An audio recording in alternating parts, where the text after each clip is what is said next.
خپل به ګستاخی نه کو خیر دی په هندوستان کې یو هندو قبلې ته مخ کړی دی تازه کوي څه کوي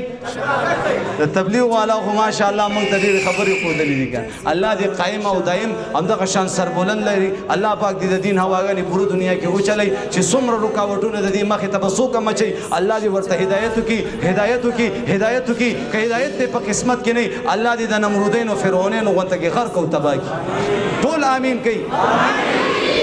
نو زما محترمو په هندوستان کې هغه هندو قبلې ته مخ کړی دی تقاضا کوي غیرتمند مسلمان زما عزتمند راجا ګراونډ نه تللی دی چې ویې کتل دې سټ کې ونیولې پسه دا الله بنده مسلمانان خو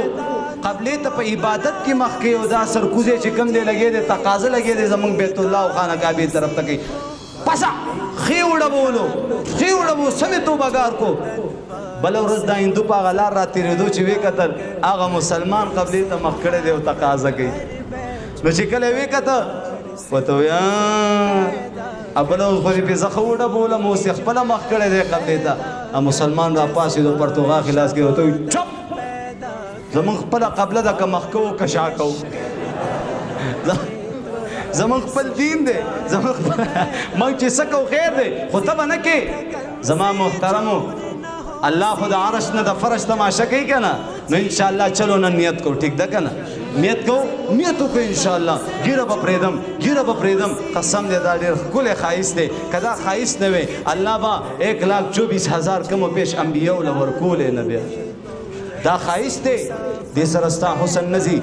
او چې ستا ښایسته ښځه په قسمت کې به داسې میلاویږي دا په دې کې نه ده ویره چې راګیره مې برابره کړې نه وي بیا به څوک لور نه راکوي